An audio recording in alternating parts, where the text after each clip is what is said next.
Donc pour les mûres, j'ai choisi une variété sans épines pour que ce soit beaucoup plus pratique pour les cueilleurs quand même, éviter de se blesser. Le choix des variétés en bio, donc il est très important, puisqu'en bio on n'a pas de plan B si entre guillemets on a des maladies ou autre. Donc la prophylaxie et le choix des variétés c'est primordial. Donc je choisis des variétés qui sont rustiques. Par exemple en fraise, j'aime bien aussi choisir des variétés qui ont un fort développement foliaire pour dire que le pied recouvre bien et éviter l'enherbement autour du pied. Donc ça permet également de gagner en temps de désherbage, parce que le désherbage c'est le plus gros du boulot quand on est en bio. Et donc choisir des variétés qui sont bien adaptées à la conduite en extérieur, qui sont rustiques.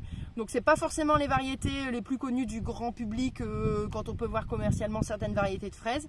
Mais voilà, après en bio, le catalogue de choix de variétés est parfois aussi plus restreint. Donc faut réussir à trouver le bon compromis entre des variétés bien rustiques et bien adaptées à nos territoires.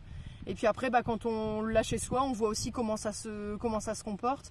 Et en fraise, on peut réadapter, dire telle variété, la prochaine fois, j'en remettrai pas. Telle variété, elle est vraiment très bien et elle plaît bien.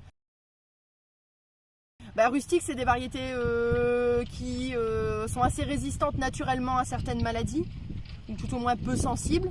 Des variétés aussi qui poussent bien et qui sont capables de bien pousser rapidement, parce que c'est aussi ça, si on a des plants un petit peu chétifs ou qui poussent un peu moins bien, qui ont un cycle de pousse un petit peu assuré, forcément ils sont aussi plus sujets aux agressions extérieures, à des dégâts d'insectes ou autres, que quand ça pousse, c'est comme nous, quand on est en pleine forme, entre guillemets, on ne prend pas les maladies qui passent, voilà, quand on est vitaminé et on mange de tout, on est en pleine forme, ça se passe mieux. Donc les plantes c'est aussi pareil, il faut toujours essayer de faire au mieux en termes d'arrosage, de suivi de culture pour que ça pousse entre guillemets, le mieux possible et le plus facilement possible pour être moins sujet aux agressions extérieures, que ce soit maladies ou ravageurs.